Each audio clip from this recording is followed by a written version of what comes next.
Well, hello everyone. Let me turn on my camera because I came prepared.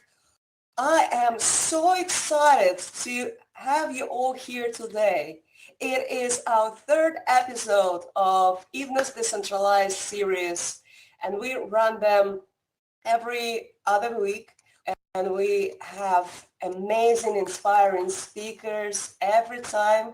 Just the difference is in topics. We try to cover as much as possible to introduce you or provide more knowledge on the topics of Web 3.0, NFTs, crypto economy, creator economy, metaverse, and everything else there associated with this technology that is based on blockchain. So welcome to the event, and let me introduce myself quickly because many of you know me. I'm Eve, founder and CEO of Evenus. We are a global extended reality solutions provider for interactive events, remote teams collaboration, and virtual learning. We do believe that metaverse provides opportunities not only for making money fast, as the hype provides that chance, but we also focus on social aspects because we strongly believe that with the power of metaverse, this wonderful tool, we can bring people together from across the globe.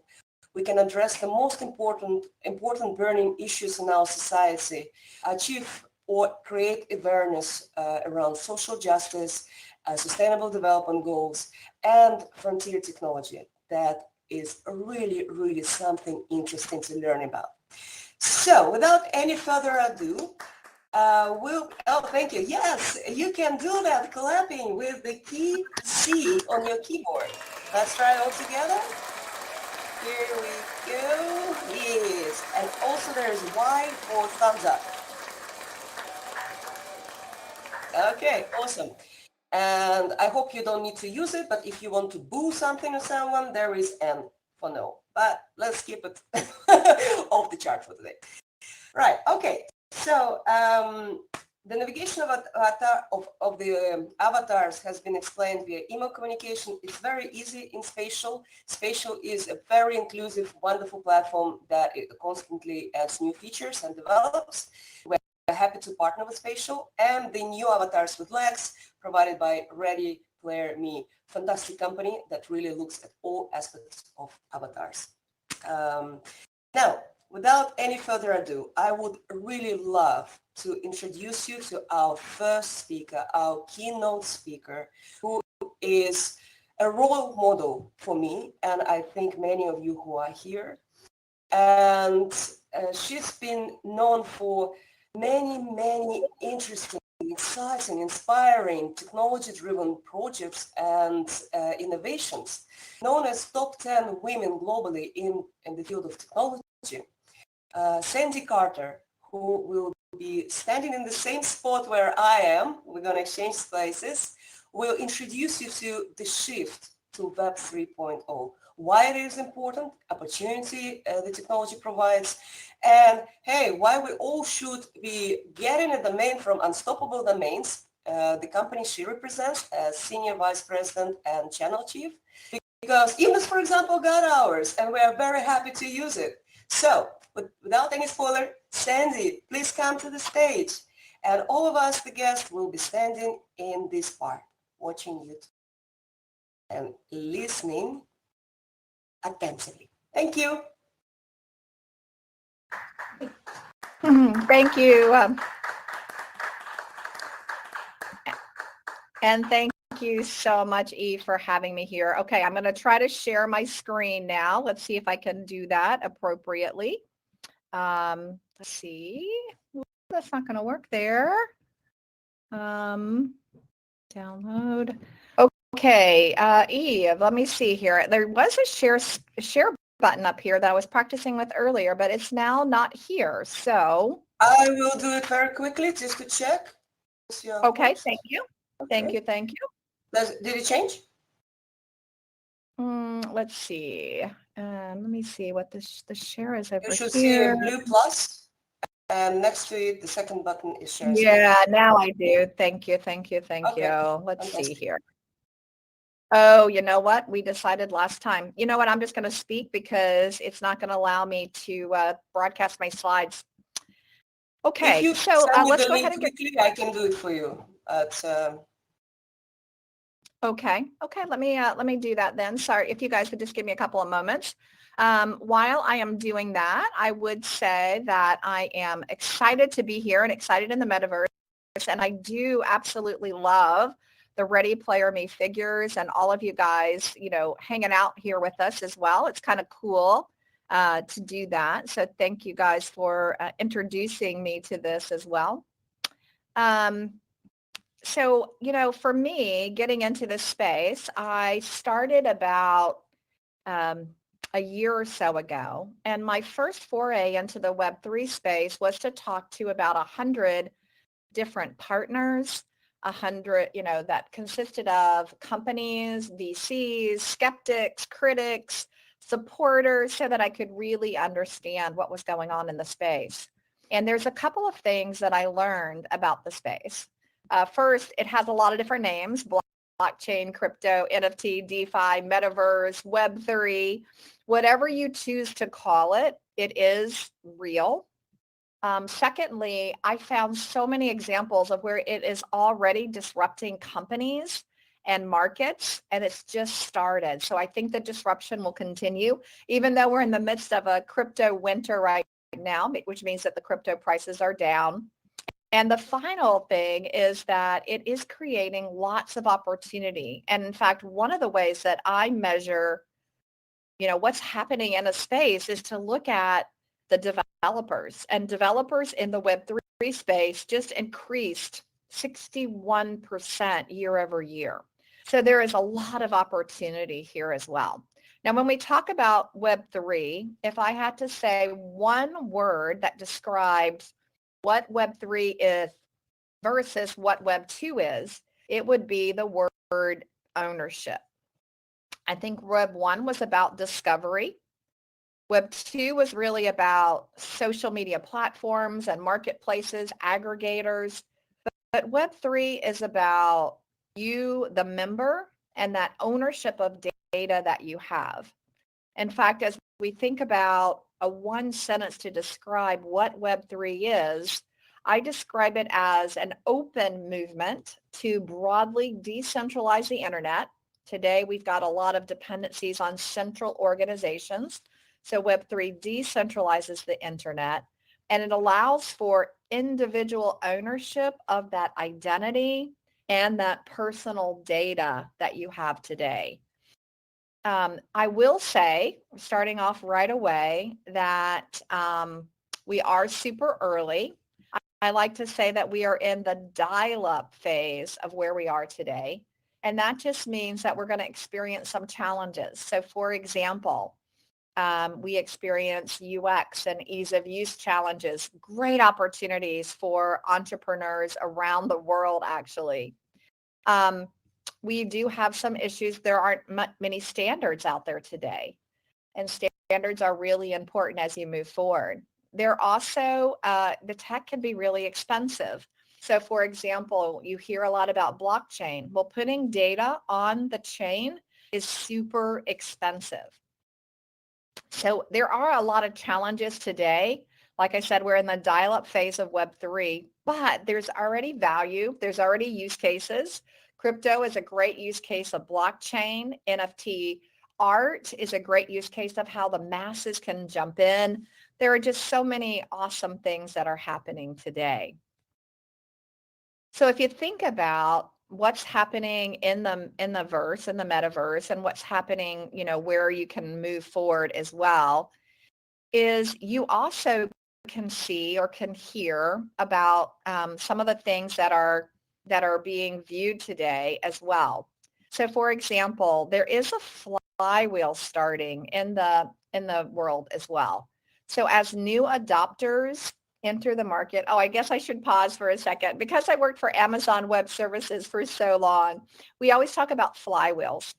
Flywheel is the way that Amazon Commerce built their engine. They started with low prices, which got more people into the market, which made them have more customers come, which meant that more people lowered their prices. And it just started this flywheel going that really couldn't be stopped. The same thing I see is happening today around the Web3 space. We have a lot of early adopters entering. They're making money, they're having fun, they're adding value. Because of that, it's driving more VC investment in the space. More VC investment means that there's more applications and more innovation, which means that more adopters enter and the circle just starts to spin as we go around that flywheel as well. It's a very powerful viewpoint of, how things are happening and how they're showing today as well. So if you think about that flywheel, one of the things that I'm hoping you can see now, and I'll just ask again, Eve, can you see my slides now? Sandy, I can't and I haven't received the link. Just didn't want to interrupt you. Okay. Let me try sending it to Eve at my email address. Yeah, I have your email address. Okay, let me try it one more time. I thought you had gotten it, but maybe not. So let me just see for everyone here. In the audience, we will interpret the slides definitely in the final video in case you want to see the slides that for the first part. They will be part of the video. Now I'll be just waiting for the email and I can show it. Okay. Let me just upload them again just to make sure we've got it.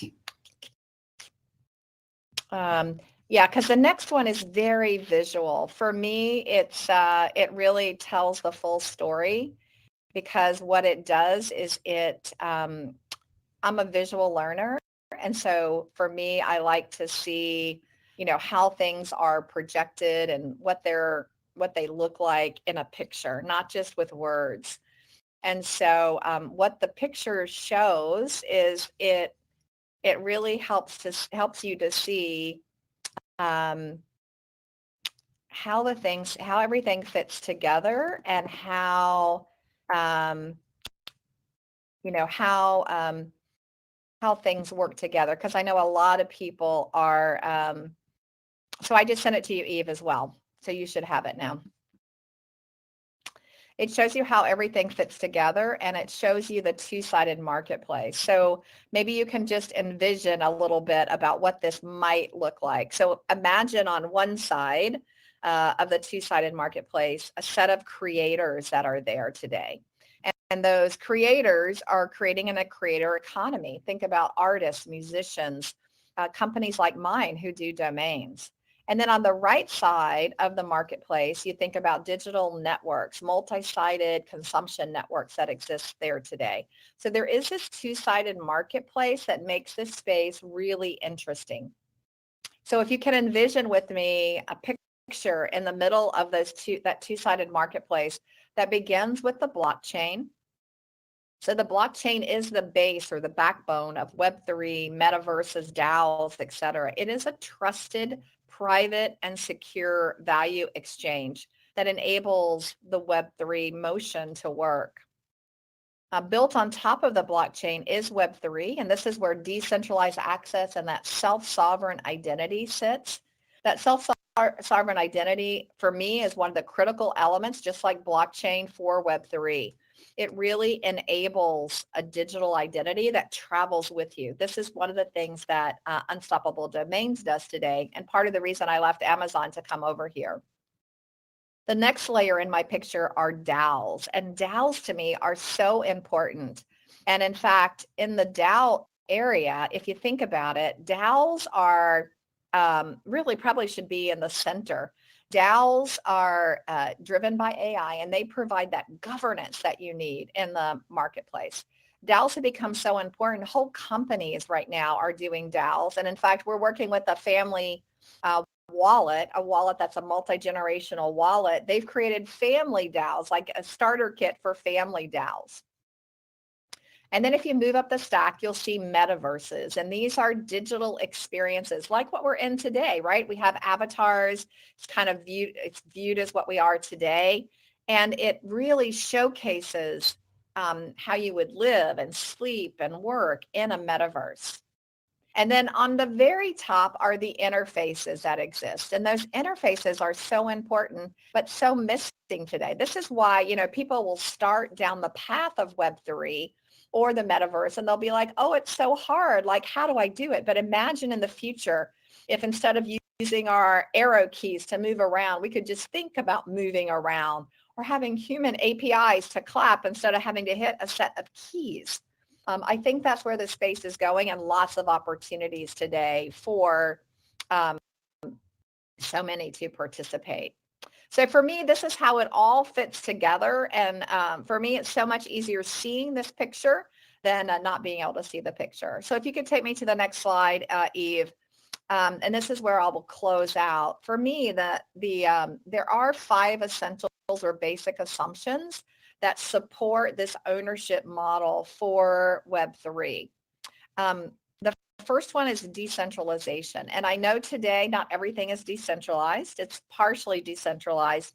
So for me, decentralization or hybrid decentralization is important, because what it means is that not one company, not one government owns the data. Not one company or government owns the contracts, gets to decide who gets to play and who doesn't, much like that Apple Epic battle, right, that occurred. It's also about the technology. It makes it more reliable and more secure as well. So I think decentralization has to be one of the basic assumptions around Web3 and the metaverse. The second one is a digital identity, which is, as I described earlier, why I came to Unstoppable Domains. This identity is so crucial because it enables your identity to travel with you. No longer do you have to sign into, your Instagram app, and then your Twitter app, and then your Google app. Now you can sign in with one user ID and password that links to your wallet, that eventually will link to your healthcare data, your education data. It will be an ID that travels with you.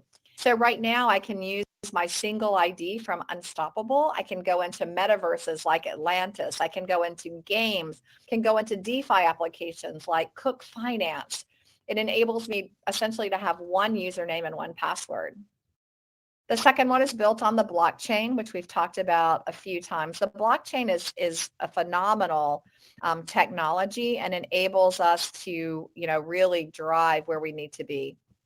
The next is community, and it's a non-technical area, but really what that community does is that community enables you, as you're thinking through, for that community. Not you're a member now, you're not a user, you are a member. So the community is the project is the community. One example I love to use is the Lazy Lions roadmap. In my old role, I would gather input and insight, and then I would produce a roadmap and share it with the community. But the way the Lazy Lions do it in the Web3 world is the roadmap is done with the community. So the roadmap is the community's.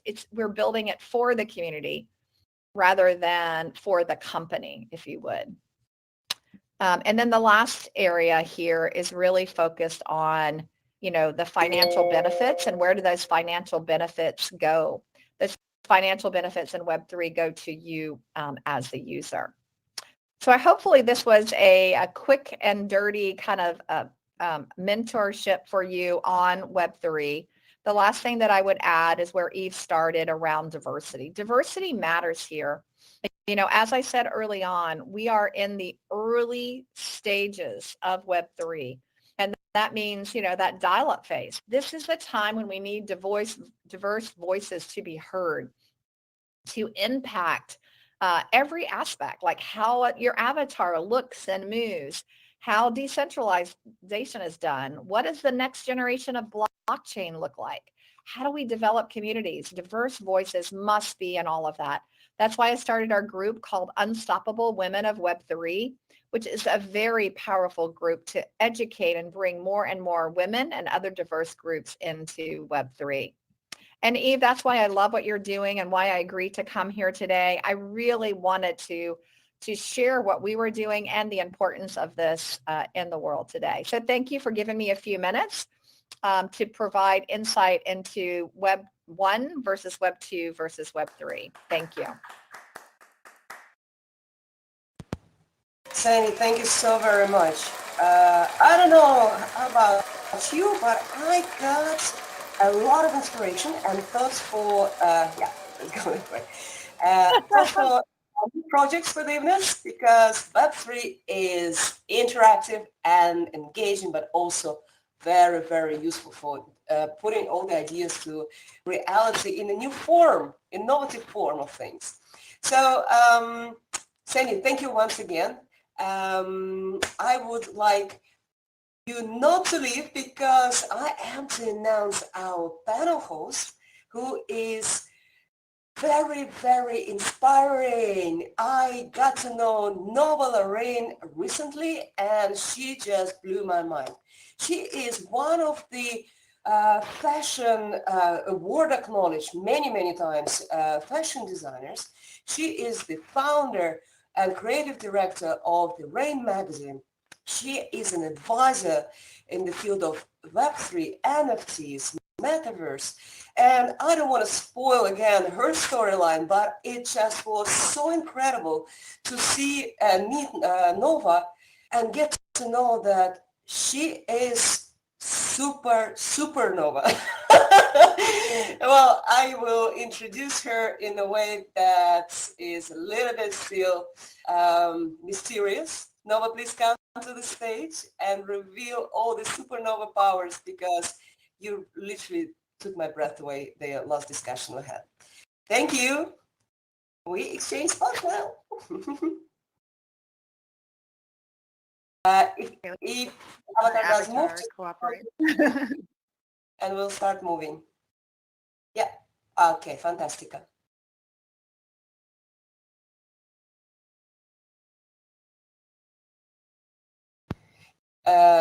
Key Q or key E rotates the avatar. And dear guests, for example, if you want to have a close-up of the video, on top you will see small bubbles with icon faces of the participants. If you click on it, on that little kind of that board, you will see that Nova will activate her camera, and then you can click on the camera, and the whole video of hers will take over the screen so you can see her better. Sandy, I recorded you and there is close-up of your discussion. So I am very, very happy that the final product of this video will be very engaging and show different perspectives. Nova, all good? We're ready? Yeah, Okay, this I'm all is yours. good. Hello, everyone. It's a pleasure to be here.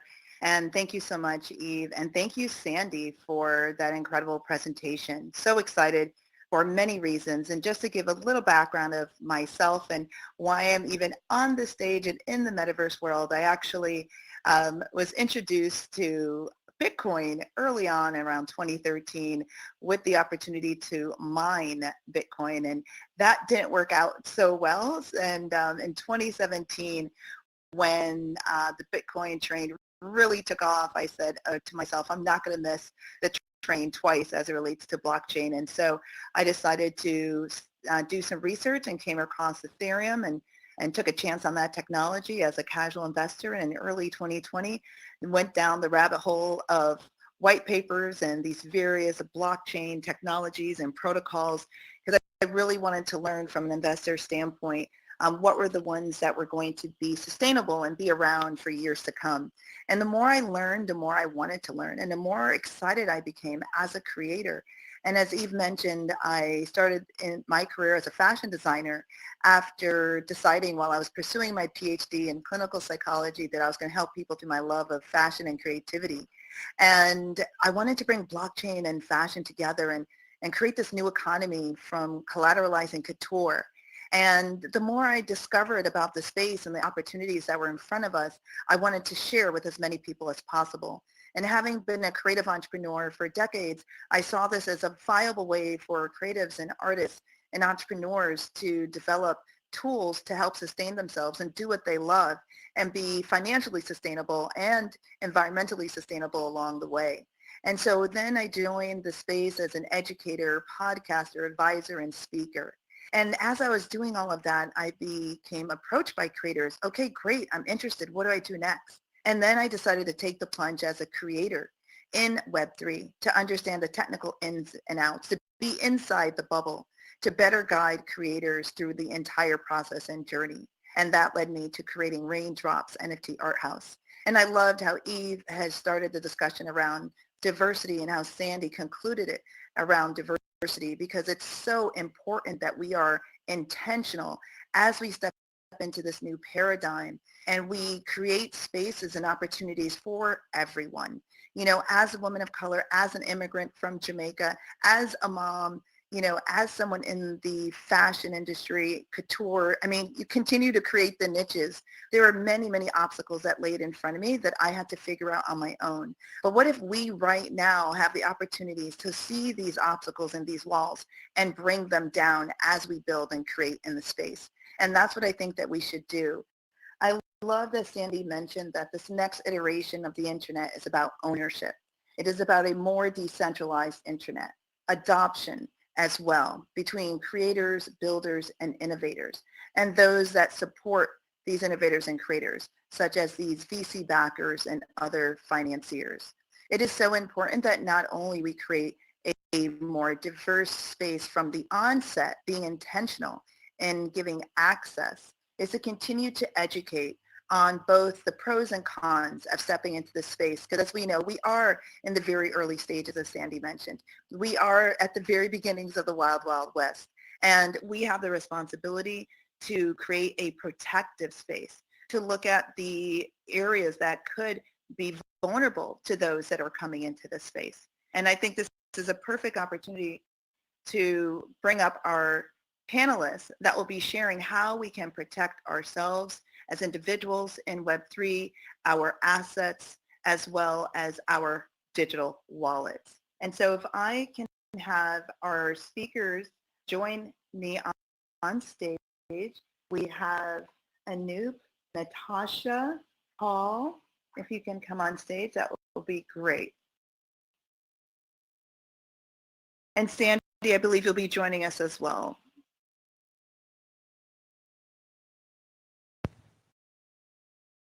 Yes, that looks good. I'm super excited for this panel. Okay, looking stunning.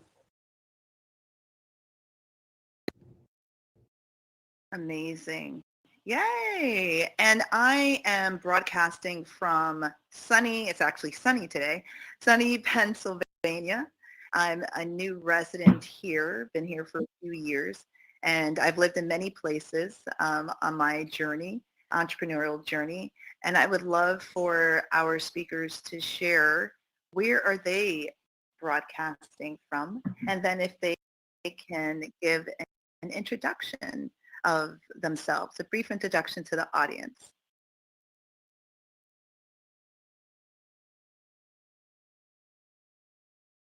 Who would you like to start Natasha, out? would you like to? How about Natasha? Would you like to start? Is loading.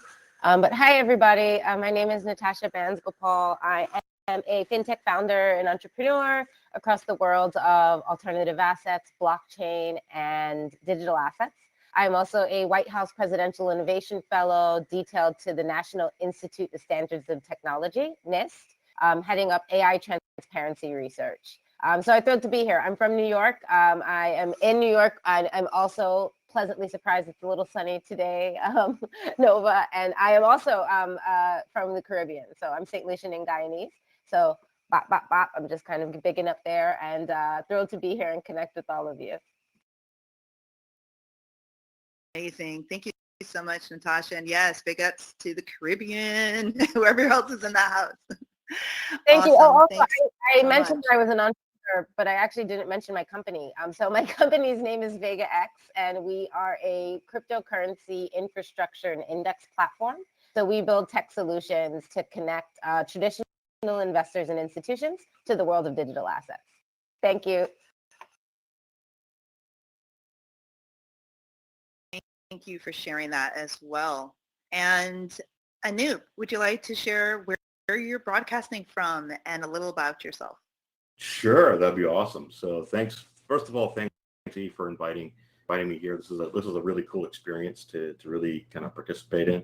I'm Anup Nandra. I'm calling from Sunnyvale. It's out here in the Bay Area. It's actually sunny outside. A little bit about me. I've been in the blockchain space since about 2014, when I was back at Cisco and working in corporate strategy, M&A, technology strategy, advisory, what have you. And I started asking the question, what would Bitcoin look like if the fabric of the internet itself were blockchain and Bitcoin aware? And given that roughly 70% of the world's internet is powered by by Cisco devices, I thought that was a really meaningful question to go and ask.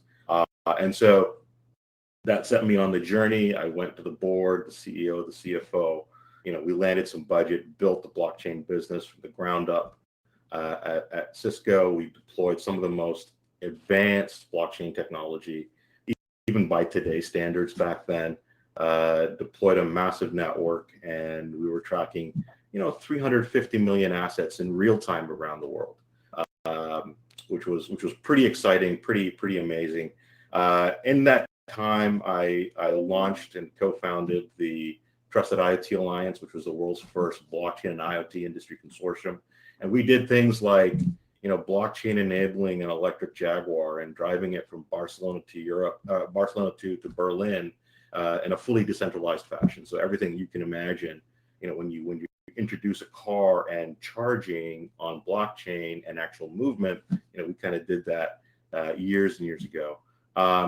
Also helped start the Enterprise Ethereum Alliance, and then moved over to AWS, where I was responsible for the blockchain partner business. Grew that business 4x in 2 years, and about a month and a half ago, 2 months ago, launched the Ronin X Foundation, which is a metaverse, peer-to-peer, decentralized infrastructure industry group. And what we're doing at the Ronin X Foundation is bringing together infrastructure providers and bringing together manufacturers of electronics and putting together an ecosystem and use cases and protocols for a truly next-gen, metaverse user experience. And so doing that, and at the same time, I left AWS about 4 weeks ago to go build a startup in the Web3 space.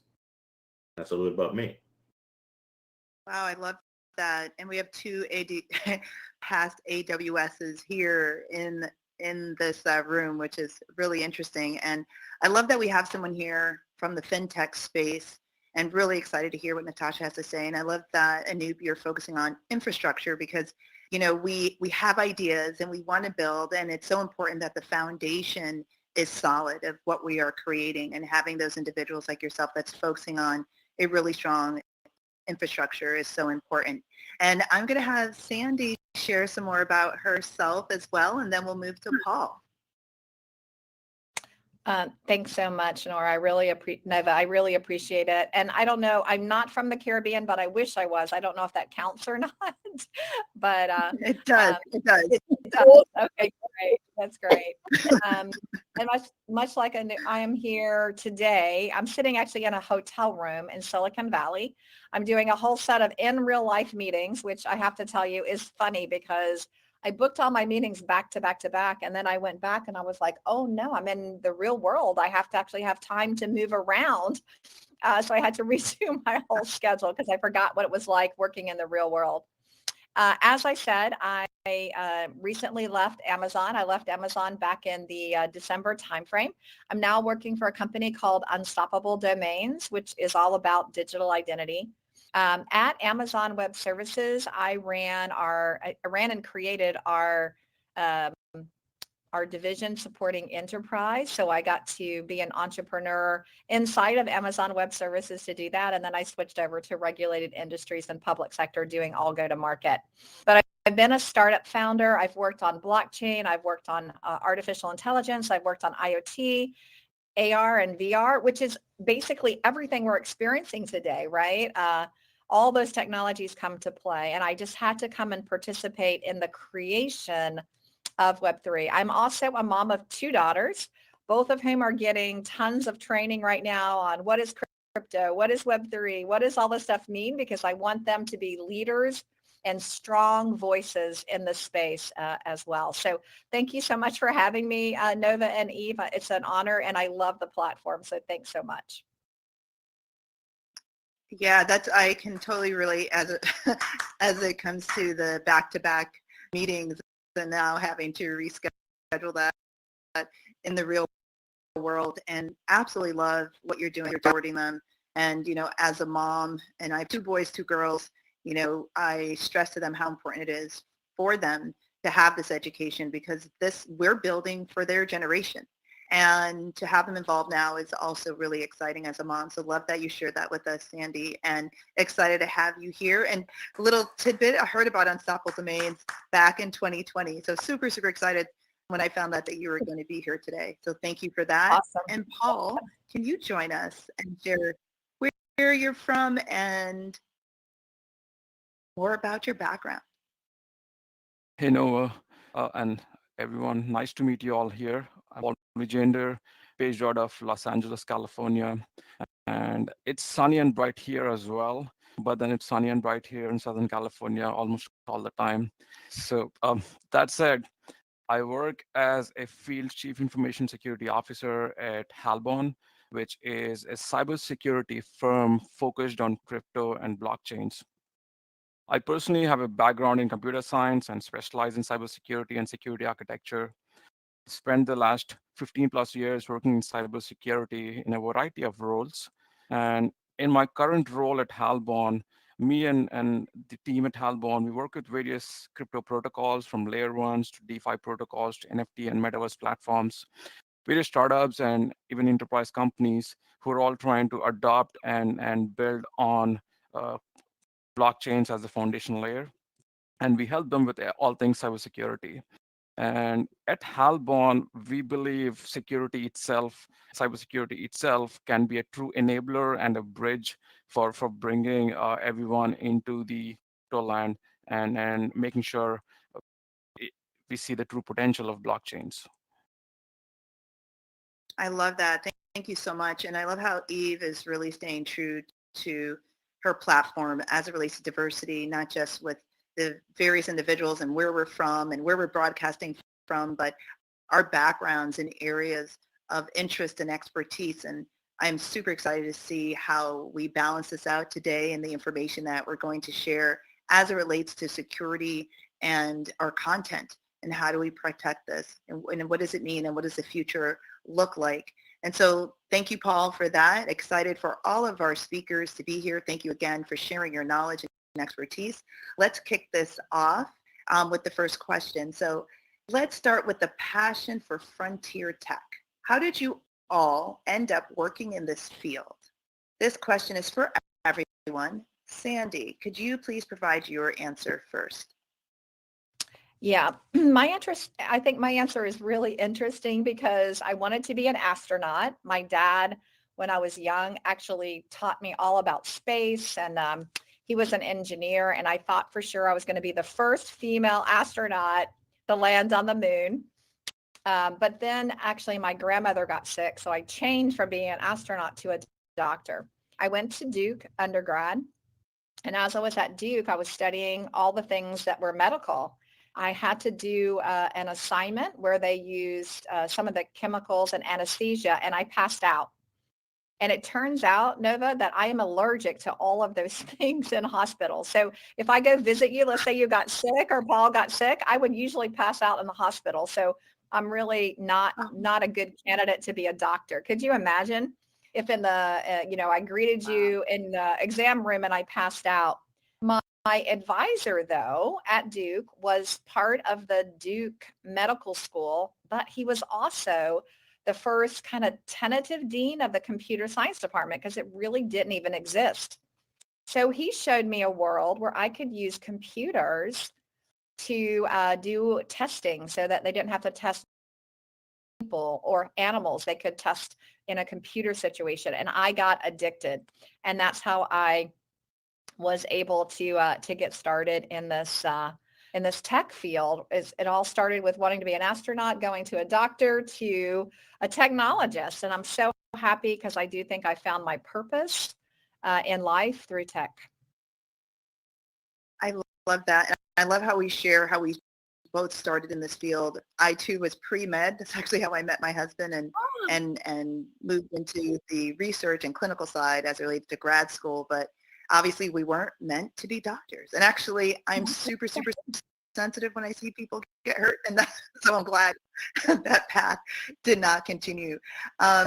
Sandy, could you also, thank you for sharing that. Could you also share what you feel the need is for more diversity, why more diversity, equity, and inclusion, and also why there's a need for better ownership and a fair economy as well? Yeah, it's a great question. Well, I came from AWS, from Amazon, the Web 2 world. And, women are about 25, 26% of that world, which I still think is too low. But I was shocked when I came over to Web 3. I didn't know that the percentages were 8 to 9%, single digits for diversity. That's not just women. That's racial diversity. I mean, that's diversity overall, 8 to 9%. That is an abomination in my mind. And this is why I started Unstoppable Women of Web3, especially because we're early on. If we don't have those voices early on, I think there's going to be a challenge. And it's not just because I'm a woman. All the studies indicate, all of them, whether you're looking at McKinsey or Deloitte or I mean, every single study shows over and over again that diversity yields greater innovation. And that's what we need here in the space. All these great panelists talked about the need for, more innovation, more change. And I think that's what really, in my mind, makes a difference here. We've got to have, I don't think it's an option. We have got to have diverse voices speak up, be examples. I really believe if you can see it, you can be it. One of the other reasons I came into the space, I wanted to show others that women can come into the space. And it's really fascinating to me, Nova. When I first came over, I did a LinkedIn post. I had 1,500 people who applied for roles at my company from that first post. Only 2% of them were women. Very unusual for me. Even at AWS, I had the most diverse team of all my peer VPs. I couldn't understand what was going on, and I soon discovered that women just didn't really know what Web3 was. I had many of them say, oh, do you have a Swiss bank account now? Are you hiding money? Are you laundering money? Or, I don't know if you've had the same thing, or, things like, I just don't understand what it is. And until I meet 10 of the 10 check boxes, I'm not going to enter. We've got to change that game. And the reason I think identity is so important is that in the Web 2 world, and this, people are selling your data. They're making money off your data. They're deciding when to sell it, when to use it, how to leverage it. And so I'm really passionate about an economy where you as the person own your data, where you as the person decide who gets it, whether, if I want to share that I'm a size 8 shoe size, or I just got a mortgage, or whatever. I think that should be my decision. And I think the profit from that decision should also be mine. The financial rewards should also be mine. So I could do a whole discussion just on that because I'm very passionate on that topic. I love that. And ditto an explanation point on everything you just shared. And, those individuals that are aware of what's happening with their data, to have the opportunity to control that and monetize that, is liberating. And great that, grateful that you brought that up. And similarly, when I came across the same data sets as it related to the percentage of diverse voices in this space, I too was shocked. I just couldn't believe it. And it just really added more fuel to my fire to continue to try to educate as much as possible and create opportunities of accessibility. So thank you for that. And speaking of finance, Natasha, and share your passion for frontier tech, and if you can also include why you became interested in Web3, the need for more diversity and equity, and the need for better ownership or fair economy. Yeah. Absolutely. So I'm a Black woman building a fintech company, and I have been building businesses in fintech for over 5 to 7 years at this point. And the need continues to be the need. We need more women, we need more diversity, we need more people of different thought and from different places. Because we're building a new economy and we're building new things that we've never built before. And we're creating solutions to address some very specific pain points that we've had, whether it be in finance or whether it be in traditional day-to-day of how you live your life and get your everyday activities done. We're facing this new world where we are building things in Web3 and beyond to basically replace or supplement what our everyday life is looking like, which means we need enough people that have those different lives to be a part of building these things, so that things can be built in both an organic way, a useful way, and a thoughtful way in a pre-decision manner versus an afterthought. So a lot of this that I am hopeful of in building is that there are a lot of more people coming to the table and trying to understand what's happening in Web3, what's happening in crypto, what's happening in blockchain, and starting to learn and take hold, I think, of ownership of how they educate themselves and how folks start to learn a bit more, because people want to build and be a part of this space. It just actually seems daunting, and it all can seem very confusing and can all seem very difficult. But the first step is taking that step. So I say all of that to say, my finance career started very untraditionally in the sense that I always said I would never work in finance, and fintech was also under that consideration. I started my career in corporate America working very much on marketing, communications, and strategy, along with mergers and acquisitions. And as I was in that world, I realized that part of the reason I never wanted to enter into finance was really because I felt that I needed a very specialized degree or I needed a very specialized education to be able to understand what was happening. As I started to get into finance, I got into fintech under the guise of financial literacy, really with the focus of using tech solutions has to make understanding this industry easier, and tech has to be one of those ways in so that people can better understand. So one of my first companies was focused on how we provide the education for people to understand what alternative investments are and how they have a role in folks' investment portfolios and what that means for the future. So a lot of the work that I started doing was how do we break down these barriers, make things a lot easier to understand, and start creating resources and tools so that people can better take ownership of their financial future.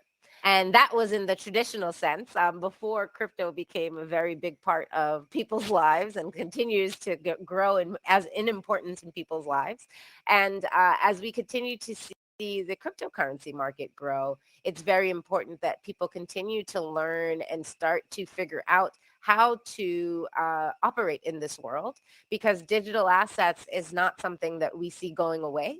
It's more so a matter of how active and when you will need to be fully active in the digital asset economy versus an if. Where years ago, the question was if this was ever going to be a real possibility. We're now at the stage where it's more so about when and how are some of these solutions being built. So I think that there's a lot of opportunity for growth in this industry. And I think the key is making sure that we have a lot of diversity of thought, region, race, experience, and everything so that we can build the right types of solutions and be building in Web3 in a very thoughtful way.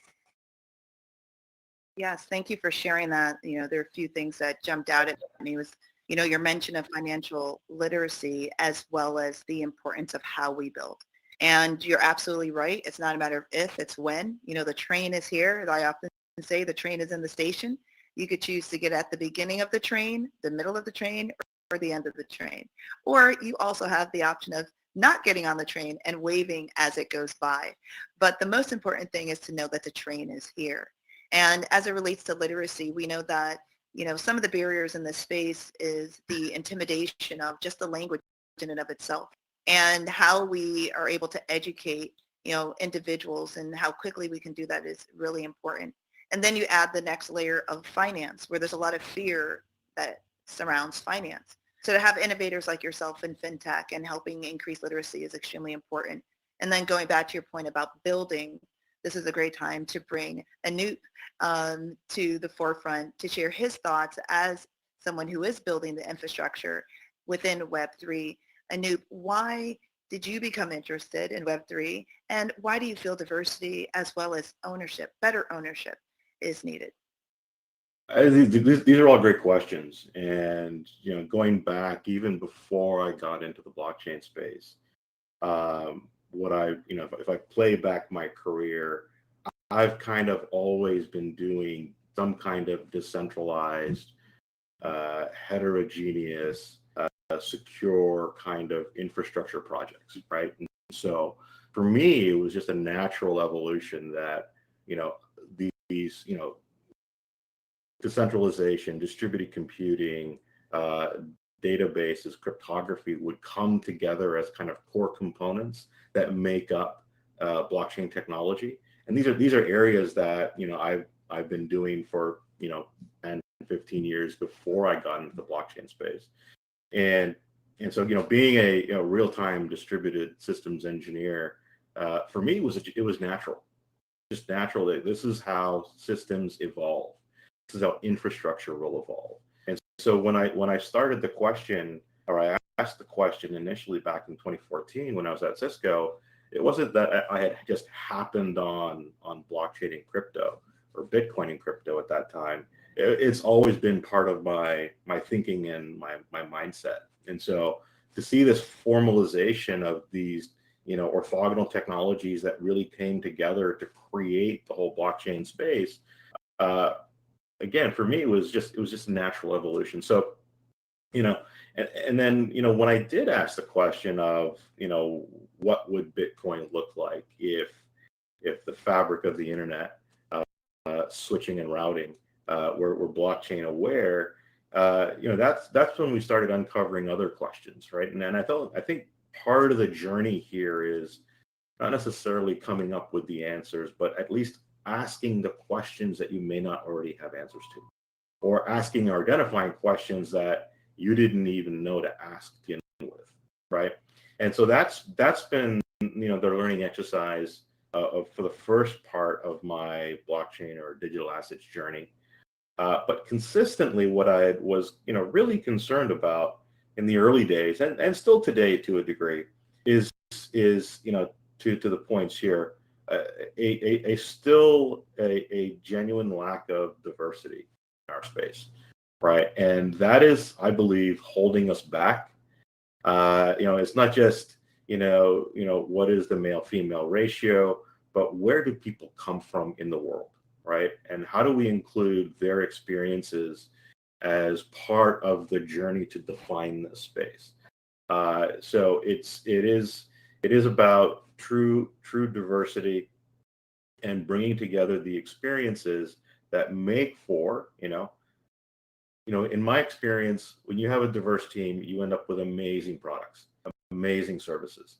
And so when we built the blockchain business at Cisco, I had probably one of the most diverse teams in the company at that. And the product that we had built, the technology that we had built, the use cases that we were delivering on were truly out of this world. And I haven't really seen a lot of projects have kind of that kind of an impact. And I think part of the challenge has been a lack of diversity. And so, as I look at the space moving forward, one thing I would say is, I think we're now starting to recognize that we need more inclusion in this space. But I also, from an educational perspective, there are things that just aren't really being taught in universities anymore, right? So, formal verification is a critical tool to be using in this space. But I can't remember the last new grad that I hired that actually had a formal verification course in their curriculum. And in a space where we say, the code is law, right? That's kind of a little bit worrisome for me, right? And so formal verification is a process by which software is inspected. It's inspected for compromise, for maliciousness, operational efficiency, compute resource consumption, what have you. And that's generally not being taught anymore. And so that, I think, is going to be a gap. And as we look at how that will impact, the application of this technology as an infrastructure layer, right? I think we're going to have a little bit of heartbreak.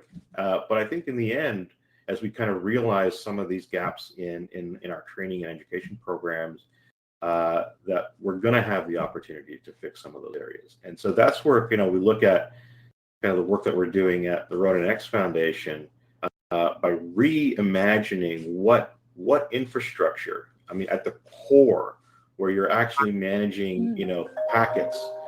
How do those actually, and how does that, that new infrastructure that is packet aware operate in a fully decentralized way? And so we're super excited to be advancing some of that as well. Pause there. Thank you so much for that. Yeah, and you bring up a good point as it relates to our current educational system not preparing our students, in a way that they can quickly jump into this space. And having students in college, I could attest to that, and even the digital media programs really aren't, training the students on the programs that I'm aware of that are 3D designers in the metaverse are using. So there is going to be this huge gap, and that's something that we can be intentional about as we continue to build out, right? And, as you said, bringing in diverse individuals and backgrounds and experiences and cultures from around the world, you're going to have these ideas, this melting pot of ideas that are able to spot these gaps and quickly come up with innovative solutions. And of course, as we create these solutions, we have to protect these solutions. Paul, would love to hear your perspective. Why Web3? Why diversity and inclusion? And why do you feel the need of ownership? Thank you. And at my very core, I am an engineer who likes to solve problems. And I tend to look at technology as a medium for expressing myself, and various technologies as tools in my arsenal. And with that said, when I look at blockchains, they bring up a unique ability for individuals to really coordinate without barriers. These can be barriers of age, location, gender, race, and even coordinate pseudonymously or anonymously. This unique ability and the various ripple effects or impacts this could have on the world at large is what really attracted me to the space. And I truly believe this can unlock ways of problem solving at a global level that wasn't possible before.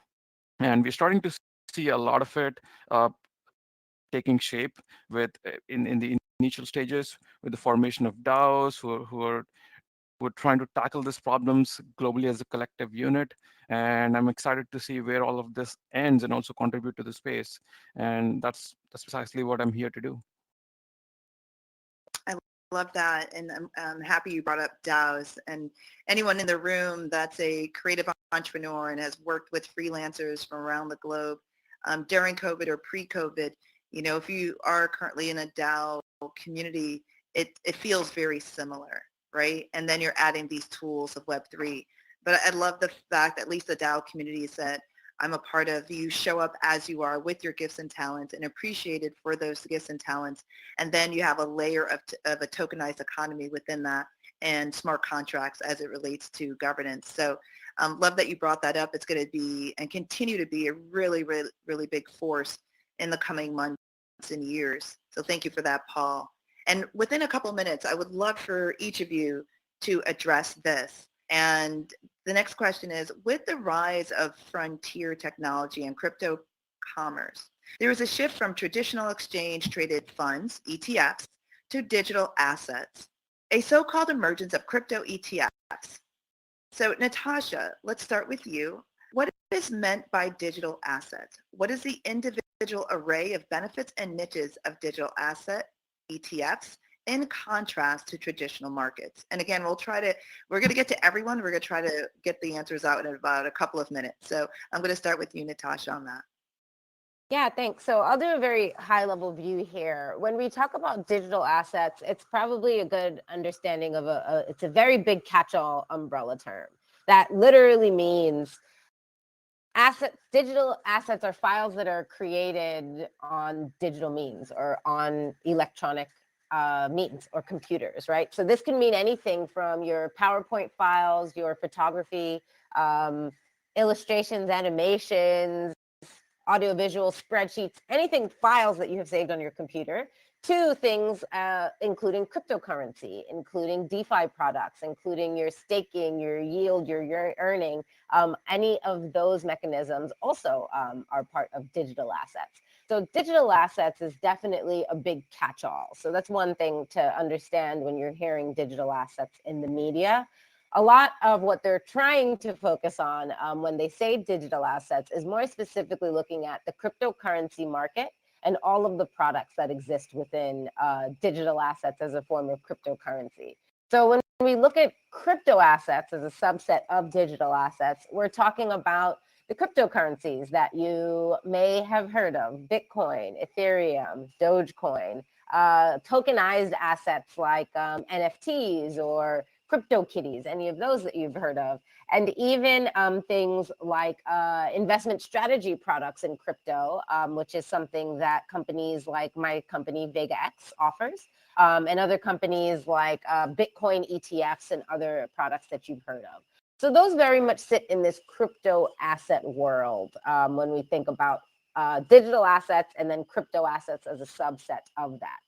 And then, of course, within crypto assets, you have an array of types that can be anywhere from payment tokens to non-fungible tokens, NFTs, as we talked about, CBDCs, central bank digital currencies, stable coins, governance tokens, other utility tokens. So within this cryptocurrency kind of class, there are obviously a number of different types of cryptocurrencies or tokens that also exist. So it's important to understand, I think, the layers of the fintech meets crypto world to better educate yourself and understand how things are being built. Because the next stage of financial products, which include potential ETFs and other digital asset-based products like that, will be built upon a lot of the foundation of the crypto asset work that has been completed. So a Bitcoin ETF is obviously an exchange traded fund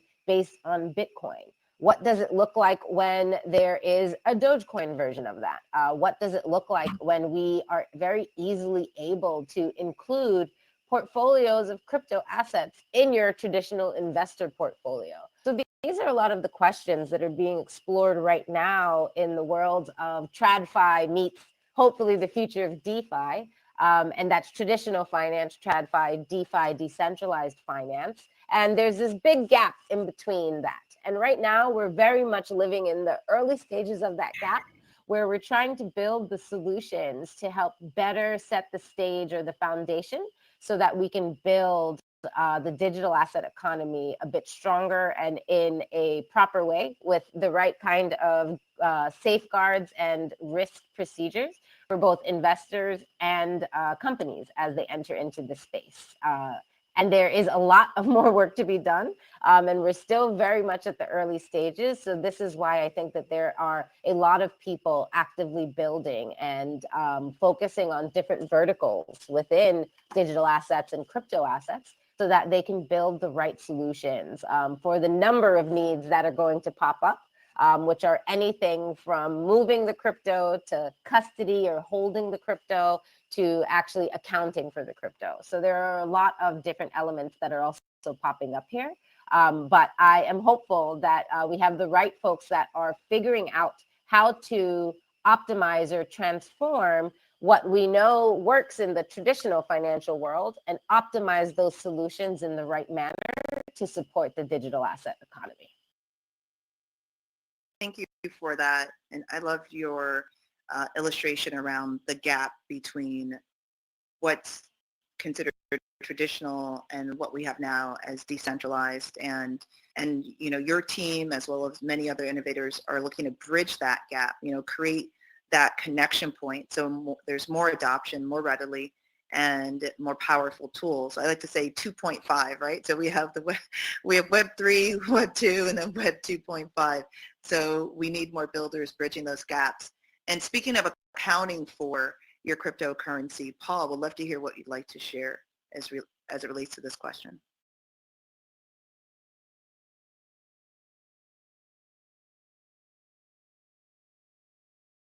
I think you may be muted. Sorry. To me, great question. Digital assets to me are electronic files of data that can be owned and transferred by individuals. They can hold value. They can hold assets like artworks, content, videos, documents, and anything that we can put a key on. Now, this brings up a very unique ability for us to uh, implement using technology where the velocity at which things can move is something very unique. And that opens up from a systems design standpoint, that opens up a wide array of products and wide way of doing things that wasn't really possible before. So I think we're starting to see, we're in the very initial stages of this unlock, and it's exciting to see where all of this ends. And a lot of it boils down to entrepreneurial and engineering creativity as well to see what is going to happen. So really exciting stuff, and looking forward to it. Yeah, I agree as it relates to, we are so early. For those of you that are, I love history and sociology, so you step outside the bubble and you just take the observer role on what's going on and how fortunate we are to be a part of this time in history and see this unfold and actually be a part of the unfolding, right? So we are part of creating this future. So thank you for that, Paul. And Sandy, being intimately involved with digital assets, would love to hear your thoughts on this question. Yeah, I mean, I thought that the discussion that that the team had on digital assets really, did it really well, which are, digital assets are the way of the future. They provide that ability to use tokens to vote, for example, in a DAO, to exchange value like art or music, to have utility like a domain. A domain is also a digital asset. And really to drive the new economy. In fact, many call Web3, I call it the ownership drive, but many call it the token economy, because a token is a digital asset that allows you to implement and execute utility, value, function, excuse me, and even voting as well. So I think that obviously digital assets are really, really important. Because they're so important, though, that for me means that, again, the diverse voices need to be heard. We have a lot to do on several fronts, scalability, ease of use, standards, cost, to make it accessible for all. My big mantra is Web3 should be available for all people, not just a certain subclass of people. And I think that can be made true via the way that we handle, manage, and innovate on those digital assets.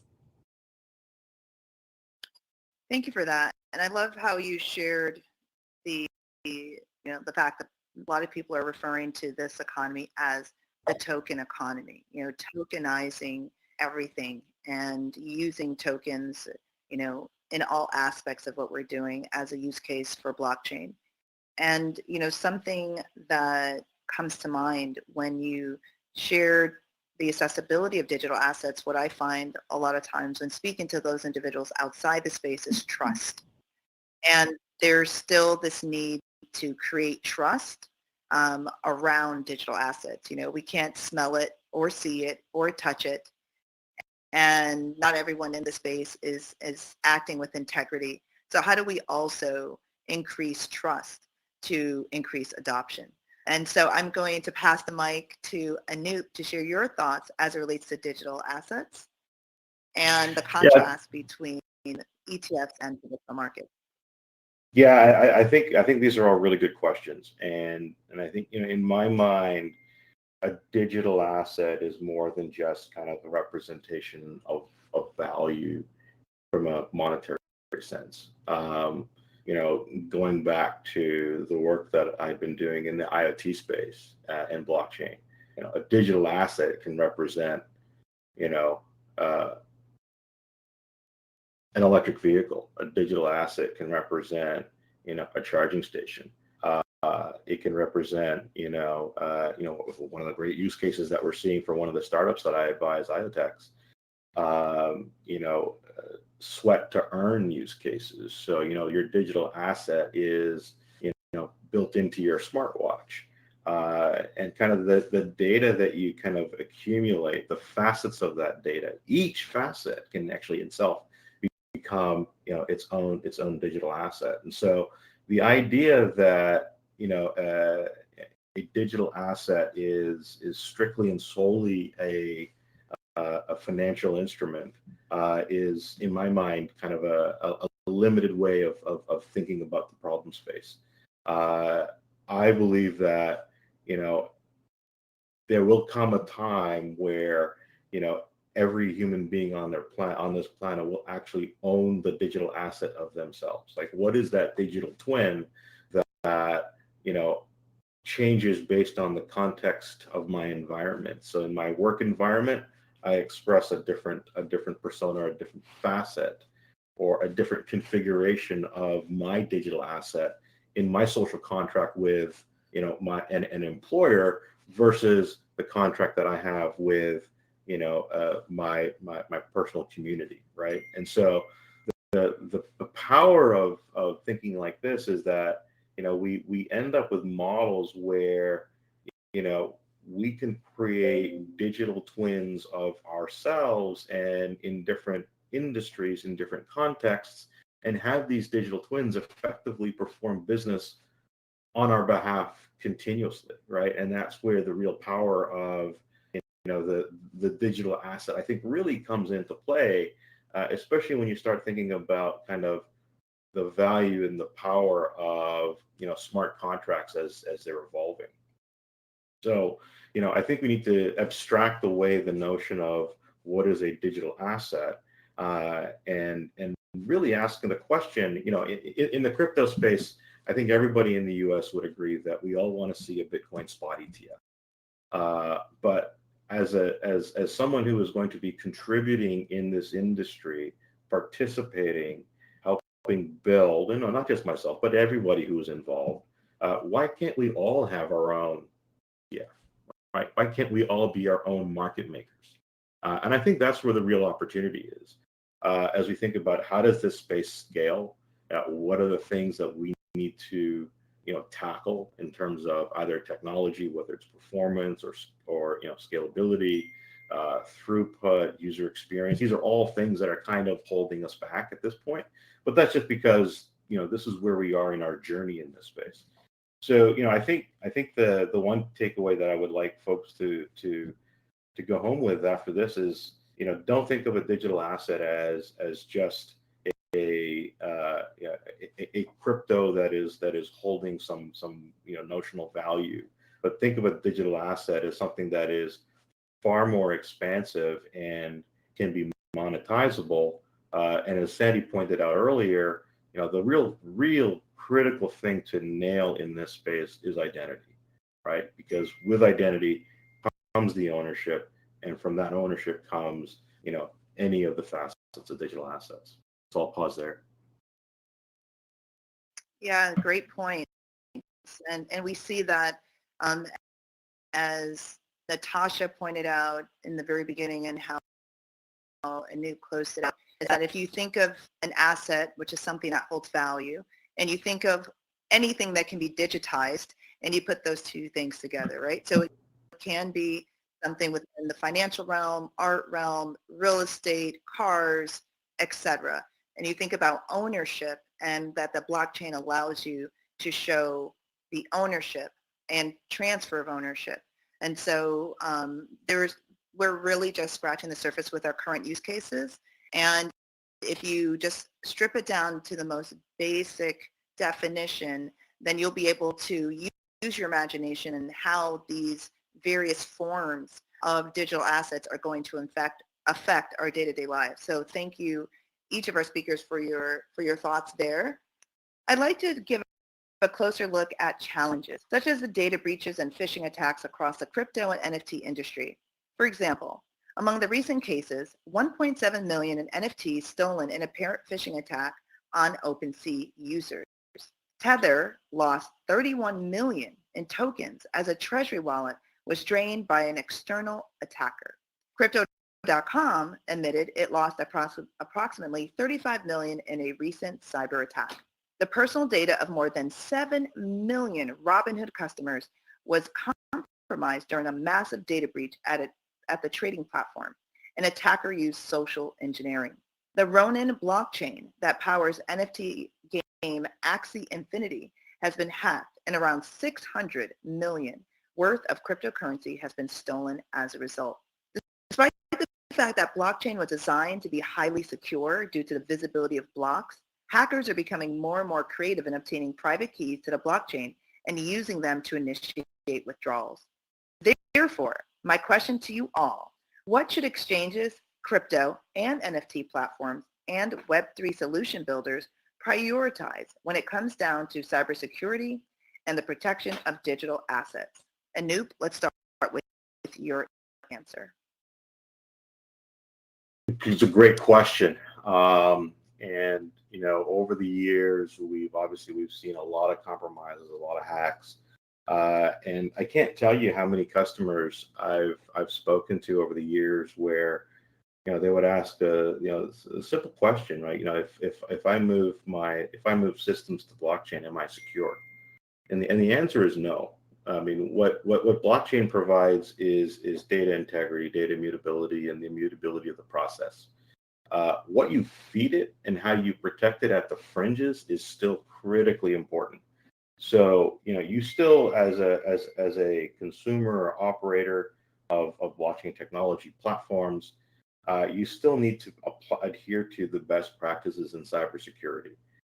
Being able to, you know, secure at the perimeter, be on the lookout for data exfiltration, and what have you is critically important. And, you know, a lot of people will say, hey, you know, why would a hacker or, you know, a bad actor use crypto for money laundering? Because, you know, it's all trackable and they'll eventually get caught. And you know, that is true. It is all trackable, but the velocity with which the money can move is astounding. It's orders of magnitude faster through the fiat ecosystem.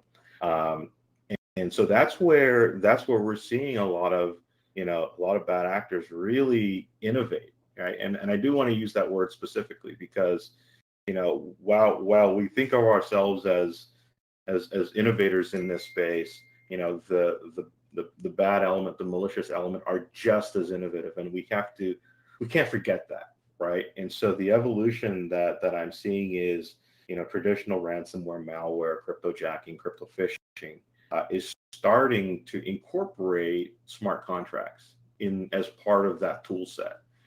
And, you know, I go back to, again, my time at Cisco, the seminal body of work that defined the cybersecurity category in the blockchain and digital asset space is work that was done by the Talos Group, where they identified, they worked with law enforcement, they identified a threat, a crypto phishing ring, and they were in a, you know, they used kind of a novel technique around the identification of that ring and how these assets were being accumulated.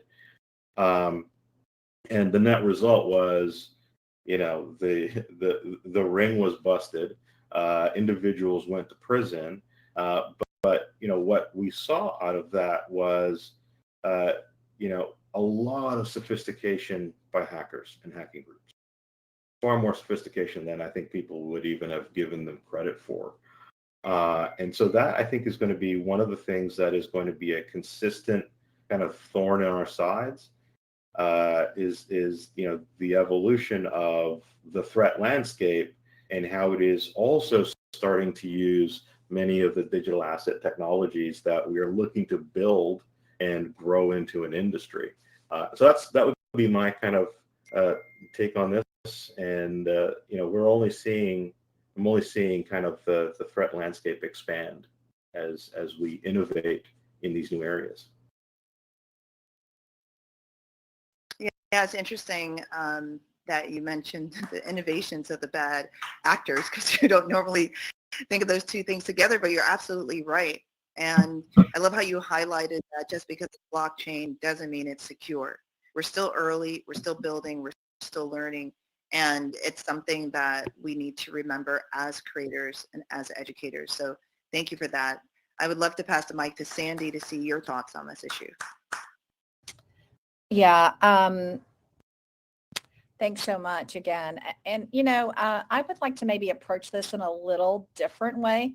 I think my colleagues have all talked about, we're still early and we still have things to do, and we do.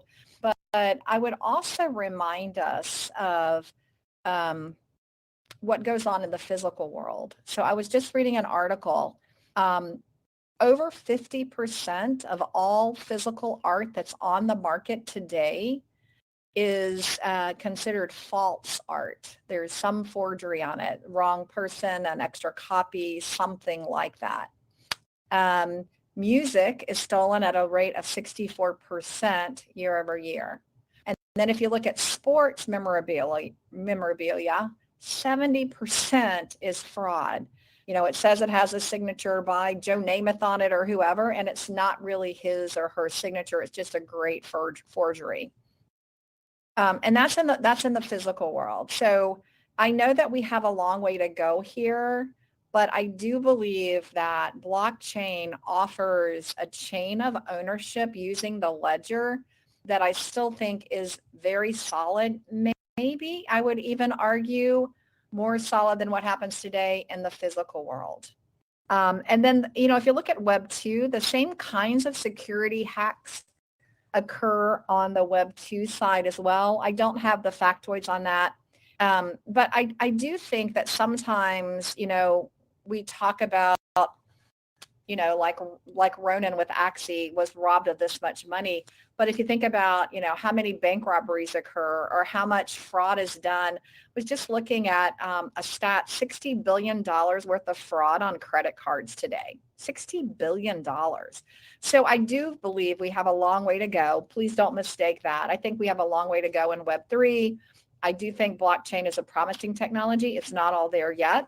But if I compare it to some of the stats of physical art, physical music that exists today and what's already happening in the world, I am hopeful that blockchain will actually be able to reduce fraud and help security as we move forward.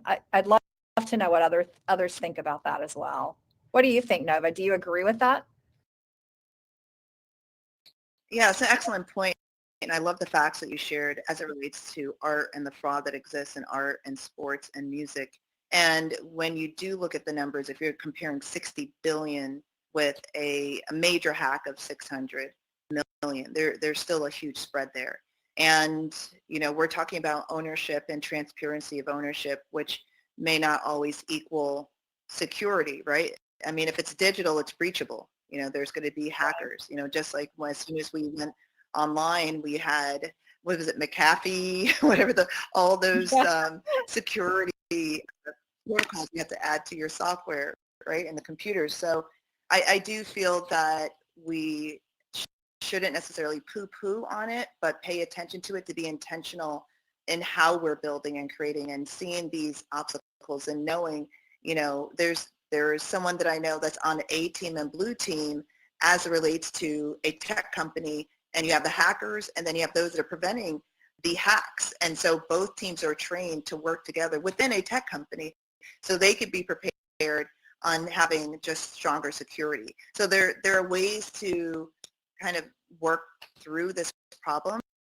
And I do feel that, as you mentioned, Sandy, some of the numbers are really striking that you gave in comparison with the real world and some of the examples I shared on the digital side. So thank you for that. So this is a great time for Paul to jump in. We're talking about security and hacks and phishing and losing all kinds of money. What are your thoughts? We have two perspectives on the floor. What are your thoughts? Well, first off, I'm glad we are talking about this question. I don't think it gets the focus it should. That said, I think metaverse definitely opens up, as Anup pointed out, a very ever-expanding attack surface that constantly keeps evolving. And at a very high level, I see two categories of security attacks that can hit Web3 or metaverses.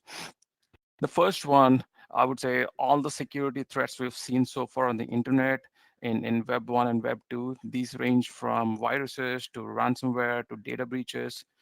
All of those threats, I would expect to see them in Web 3 as well.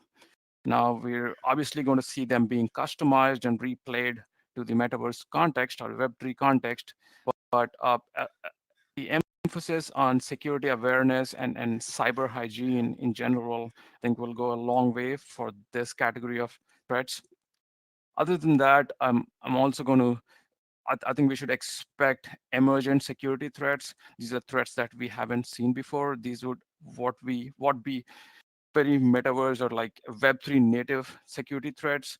From this, something like an avatar theft to device-based attacks, I think there'll be a wide variety, and they will truly test our ability to react and react fast. And having an incident response plan and pretty much being prepared and expecting these emergent new security threats would I believe go a long way. If for all the builders and founders working in the space, I think overall it will really help to get a few things into perspective. That is, once building security right at the foundation layers and having security baked in from the start. In the tech industry, they call it shifting left, which pretty much means from the design phase, you take a holistic security and risk focused mindsets as one of the lens through which you're looking at building in the space. Other than that, definitely recommend studying history. When I say history, it's in terms of internet security, and pay attention to the lessons we have learned over the past, so that we can incrementally improve and improve quick. Uh, I also think as an industry, it also helps to have open information sharing and collaboration when it comes to identifying threats and working together on security issues. We have some of this already going on, but I think there's a lot to improve and work together as a unit on this. So as everyone on the panel has pointed out, I think Web3 has vast opportunities and can unlock a lot of things in virtually every sector, but realizing this opportunity will really depend on how much, as an industry, focus on making cybersecurity and privacy a priority overall. Very interesting. The shifting left mindset. Definitely going to bring that back to the team, and being aware that these are things that you have to sort of build in from the foundation. I feel there is this very kumbaya culture within the decentralized community of builders where there is this innate sense of trust and transparency, and let's rise together, let's build together, let's co-create together, let's support each other. And security may not be at the forefront of founders and builders' minds. And it's sort of if you're thinking about the problem, are you creating it? Sort of there's that sort of perspective, or are you just saying, hey, like you said, looking back at history, this has happened. There are going to be individuals, innovators that are going to use the tech for this purpose, and we need to prepare for that. So I think those are some excellent points. Thank you for sharing that, Paul, and love to hear insight from you, Natasha, as well. I don't have a ton else to add here to what our other panelists have said. I think that we've hit the nail on the head in terms of the need for continuing, I guess, to keep our eyes on the ball with security measures and what that means, and that, moving to the blockchain isn't enough. To Anup's point, like, that's exactly it. Like, that does get you away from certain risks in the traditional sense, but then opens you up to a new set of risks that become that much more important to stay cognizant and focused on how there is this ability to basically have a 24-hour clock of monitoring and maintenance and being able to respond accordingly, which, is very different in the crypto world because it never sleeps, right? It never turns off, and everyone is participating 24 hours a day. So that exasperates the risks that much more. I think from my perspective, another element here that's very important is really traceability and the work being done by companies like Chainalysis that allow you to be able to trace where your Bitcoin is coming from and how it has been used. Because obviously crypto has some nefarious and bad actors in it, which means that there are crypto that has been gained from bad actor reasons or nefarious places. As a result, it becomes that much more important, especially companies that are dealing with wallets or maintaining custody or transacting with people's crypto, understanding the risk of being able to trace back that crypto to ensure you're not using blacklisted crypto or that there isn't any negative associations with the crypto that you're accepting. That, I think, is something that will start to show up a bit more as more options for people to utilize their crypto pop up, which I think becomes even more important that people are focused on security and risks to ensure that things like this are a part of policies and the way that folks are reviewing any crypto coming in or the way that they're actually managing any crypto that the company deals with.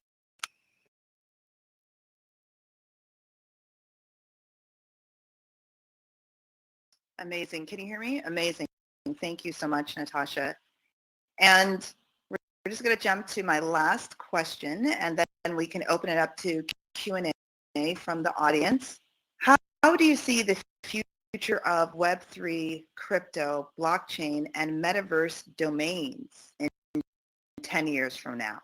And we will start with Paul. I would say I'm pretty optimistic and have no doubt in my mind these technologies will be the base layer powering the internet and the way we interact.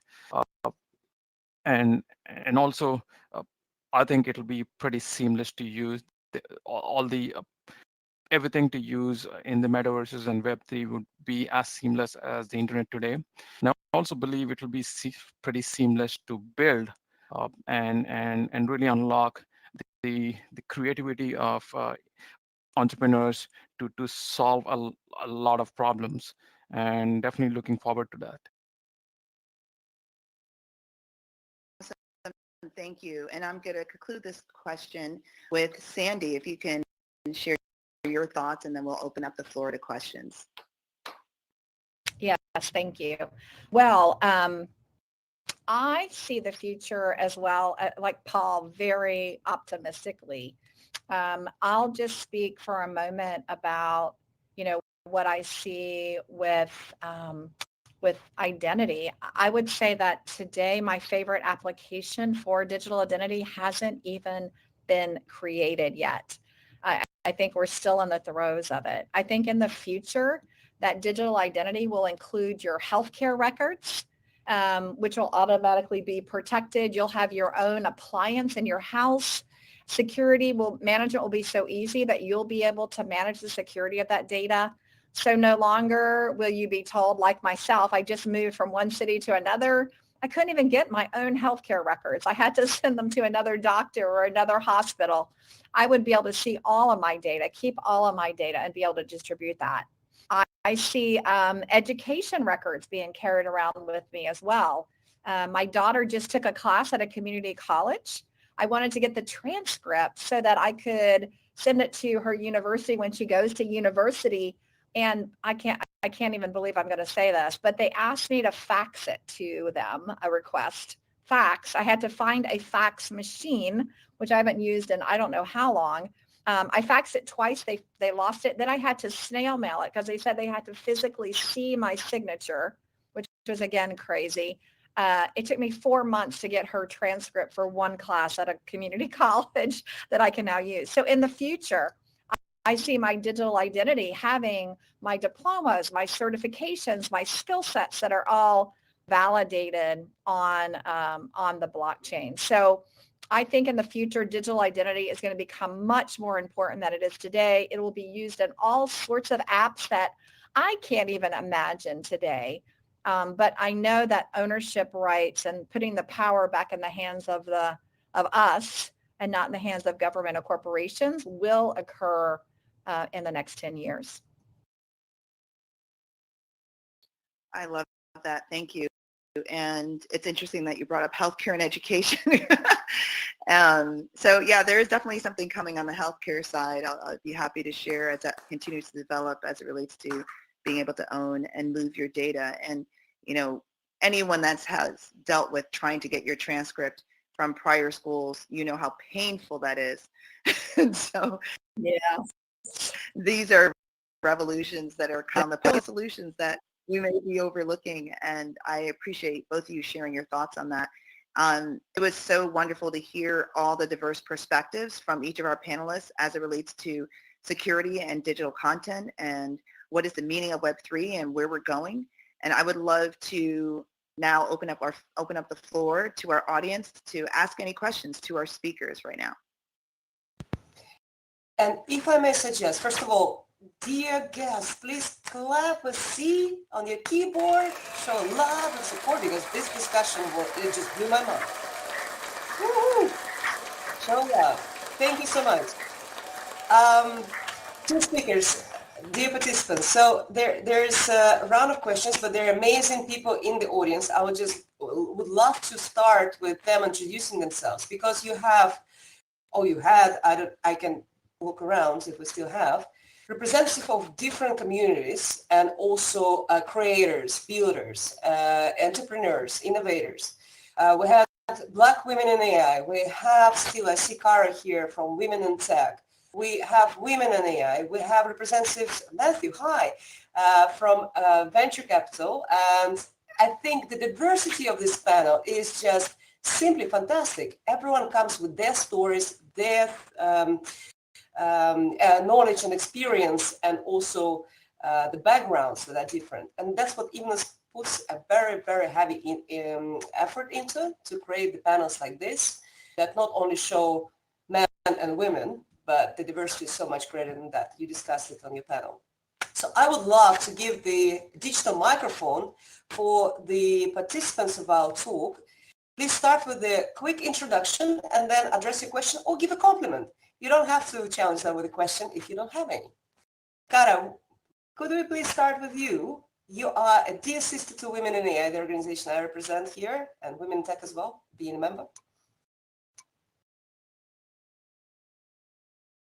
So Eve, thank you very much to the incredible panel. I'm just sitting here taking a lot of notes and learning as I go. So thank you so much for this very inspirational and educational discussion today. I have a question which is, I think, related in this space, and maybe Sandy or Natasha or anyone really to help me here. I think a lot about access and accessibility in Web3, and we had a conversation a few weeks ago on this topic, but related to secure digital assets and that content management. I wonder what your thoughts are in terms of enabling access to persons of all abilities in the metaverse and the Web3 environment.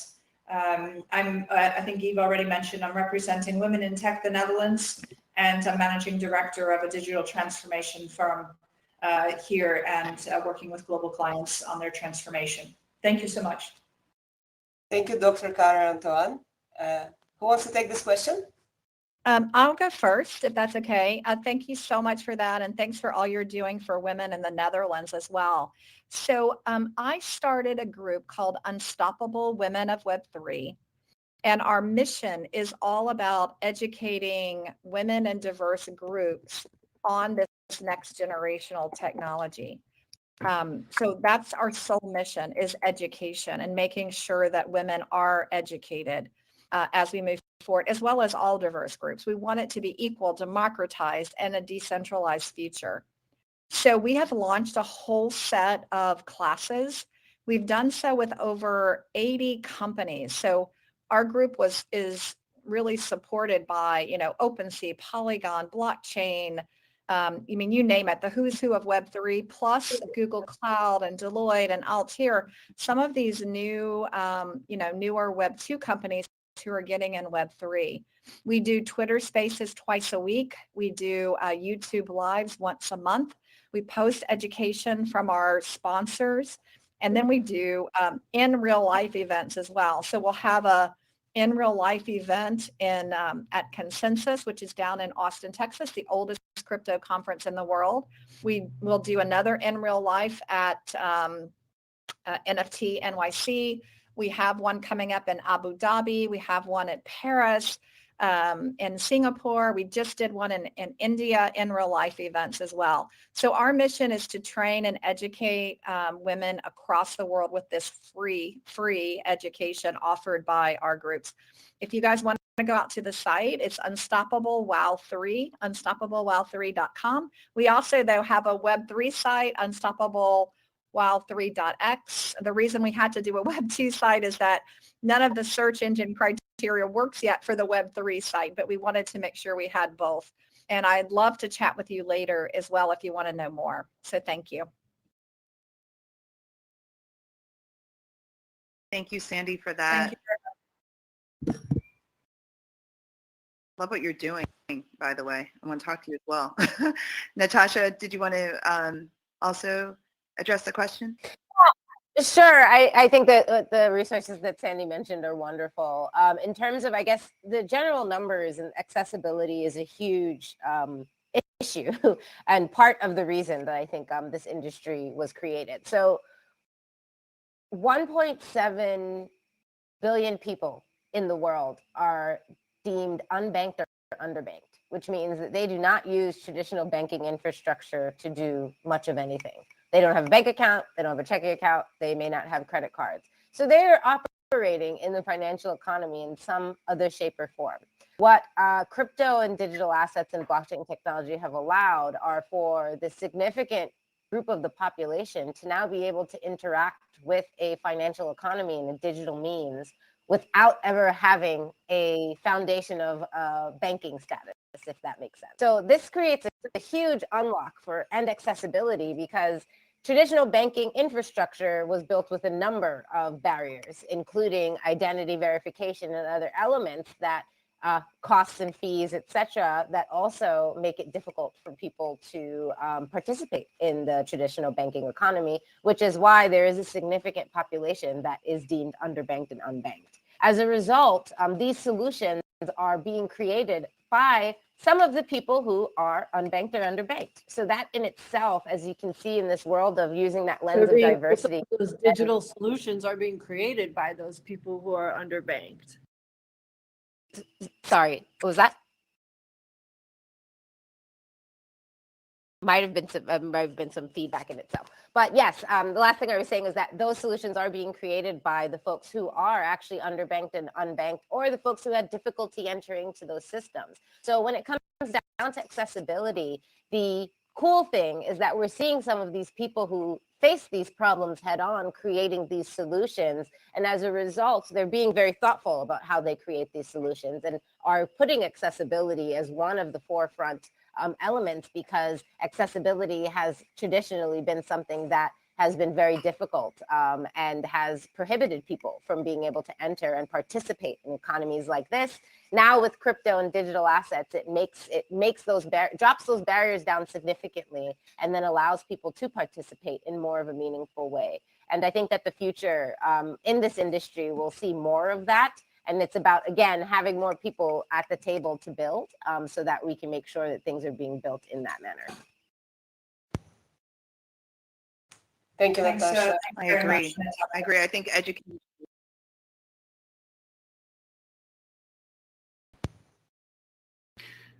I'll add a couple of notes onto this. It's an interesting story. So I was about to leave to go do a keynote. I was doing a keynote in Switzerland, a number of years ago, and my then 8-year-old asked me, why I was going, and trying to pull the child guilt trip on me. And I said, look, I need, I have things I want to say about this space. People are inviting me to talk about it.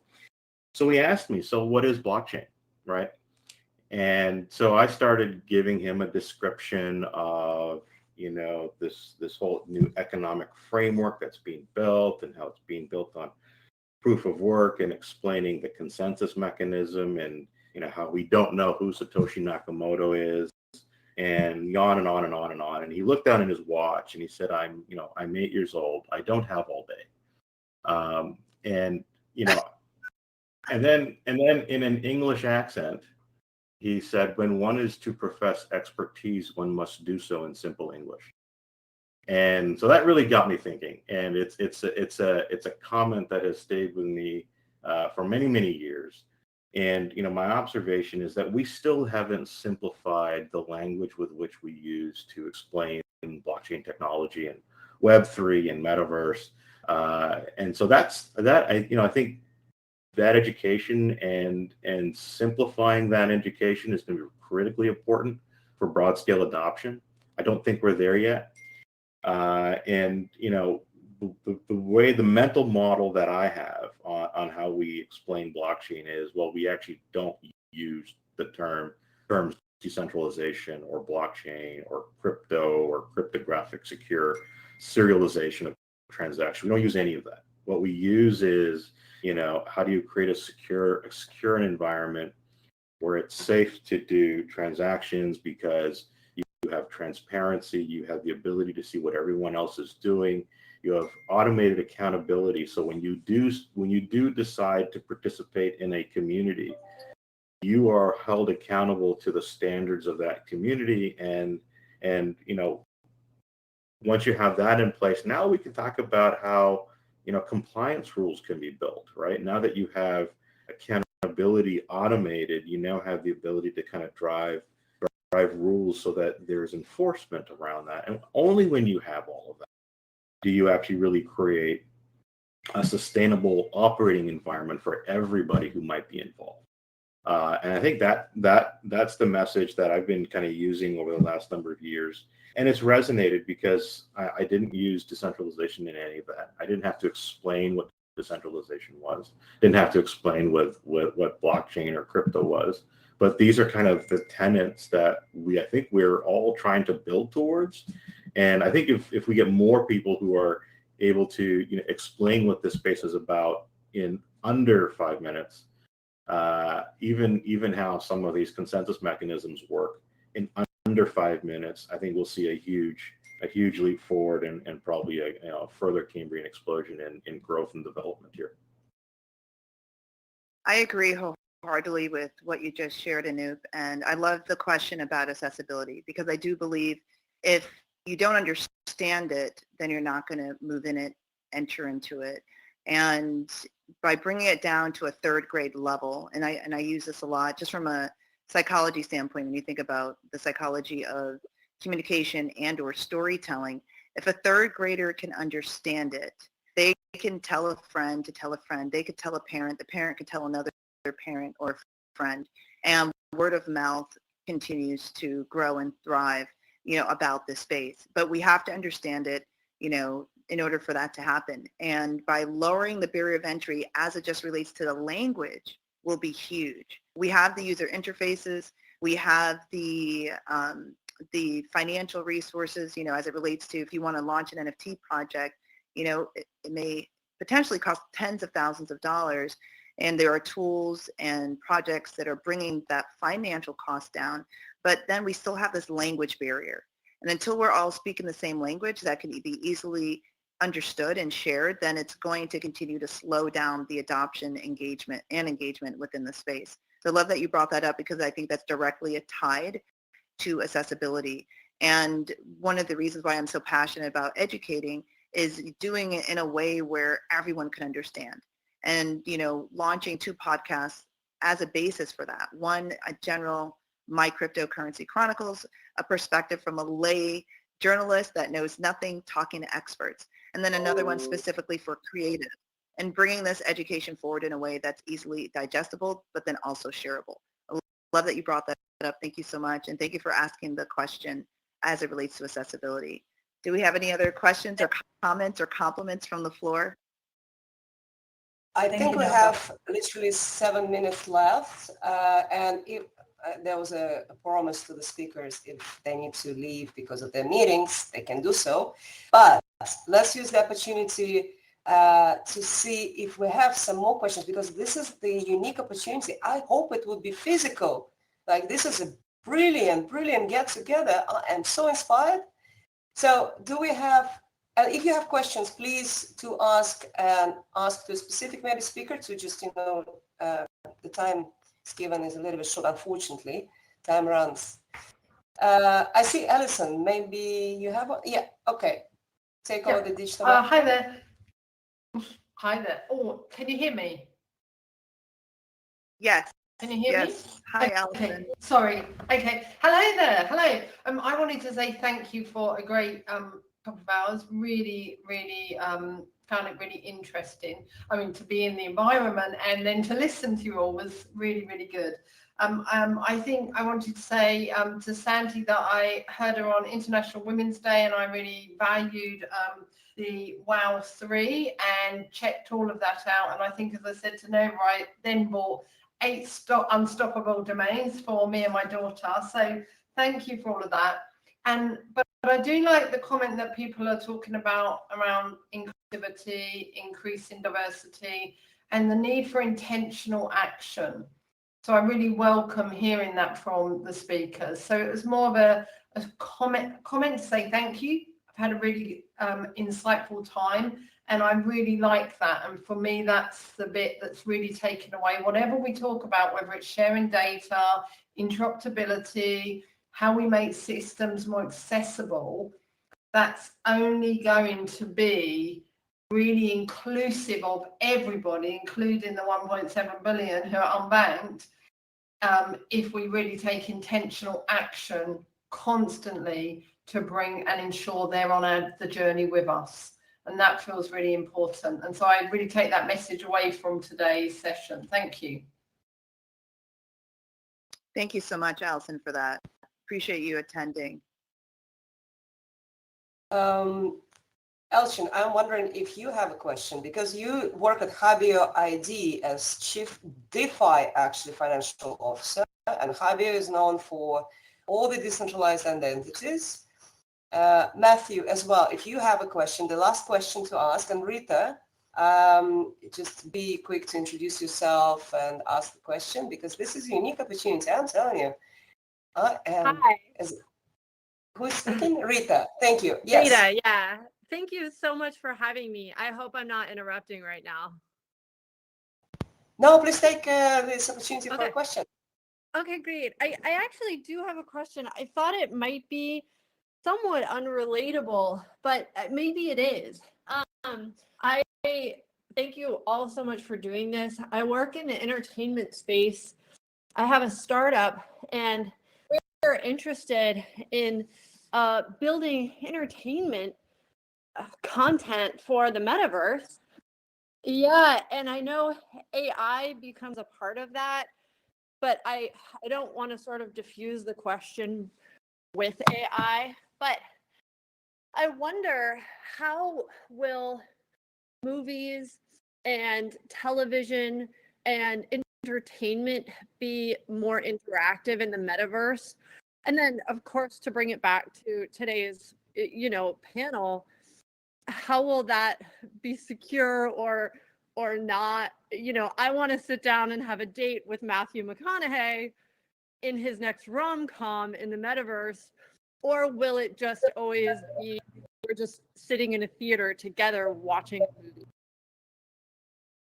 I don't know if that's relatable here, but that is truly my authentic question. I can take a crack at that. Awesome. So I think the opportunity in the media and entertainment space for blockchain is completely untapped. I think what we're seeing today is kind of really, really, really early experiments. So I'm aware of a few movies and a few TV shows that are kind of going down this path. But the funding model that exists in media entertainment is going to be disrupted, right? I think that's a given. And so the opportunity, I think, ahead of anybody is to think about, what does the new funding model actually look like, right? When we're thinking about how does a movie or a TV series get picked up? Who picks it up? Why do they pick it up? And so, understanding the motivations of the ecosystem is going to be really critical to kind of defining what the new funding models would look like in a fully decentralized operating environment. So if you look at projects like what Roman Coppola is doing, he's built a foundation where through tokenizations, movies can be funded. Don't recall if there's a direct kind of NFT correlation there, but something to go check out. So if you Google what I think it's decentralized pictures or something like this, Google Roman Coppola pictures, and that'll pop up. But there are other projects that are similar that are about to be launched in that space, where anybody can basically come to a DApp effectively, have their promoter post a theme or a proposal for a show or a movie, and then the community invests, right? And so what's really powerful of that is that as an output, not only does the community feel like there's ownership and there's participation, but when it comes time to actually figure out the distribution for that movie and who picks it up, now the creator has leverage, right? Whereas today, generally, the creators do not really have leverage when it comes to managing the distribution of that content. And so I think it's going to be completely fascinating. There's going to be a lot of disruption. And I'll definitely keep an eye out for your projects.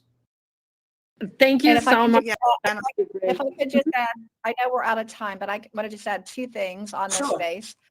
So one is Odd Pop. It's a group of female filmmakers who are making films in Web3. We actually sponsored them on International Day of Women to do a set of Web3 films on why women should learn more about Web3. If you want an introduction to the founder, let me know. So it's called Odd Pop.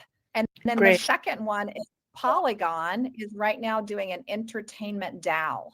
And that entertainment DAO, they've got major groups that are looking from Web 2 to get into the Web3 space, and tons of Web3 startups. So you told me you were a startup. They're looking for more female-led startups in the space. So check them out. Reach out to me if you need any help, and I'd be happy to help you too. This is Sandy, by the way. Great. That's fantastic. Our company is funded by Alibaba and Media Asia. So they really want to get in.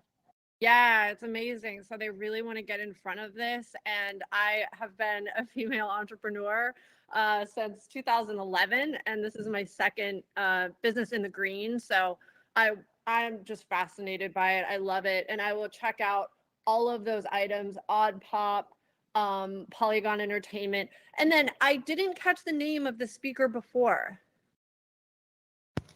That was Anoop Chandra. Anoop. Awesome. Awesome. I think he had to leave at this moment. Yeah. Oh, I see. Okay. I might reach out to him, but Sandy, I will definitely reach out to you. And that's exactly where I want to be. So thank you. Thank you very much, everyone. I will clap my actual hands. This is so unique in the metaverse. I would like to say thank you for not only the time given. We actually out of time at this moment, and you stayed here sharing your expertise and your knowledge. I see now we have only Sandy and Nova in the audience because Natasha, Paul, and Anoop had to run. But also the interest I would like to acknowledge of our guests. We had more than 300 people watching over Twitter, YouTube, LinkedIn, all the channels were streamed on. They didn't manage to get into the metaverse, but hey, it's a new frontier experience. You still need to learn how to navigate your avatar. It takes time. Evening is very proud to be at the forefront of innovation, despite the fact that sometimes it's challenging, sometimes it's hard, but we're pushing the boundaries to bring the innovation forward, as well as social justice, diversity, inclusion, and ethics, whether it's AI or frontier tech or name it. So therefore, thank you so very much for coming today. And I would like to also invite you all to the next episode on May 19th. It will be precisely about inclusive and accessible design. It will be Global Accessibility Awareness Day, May 19th. Please join us then. There on our website, you'll see all the details. And let's rock and roll. Enjoy the day. Have fun. Clap, clap. You can stay as long as you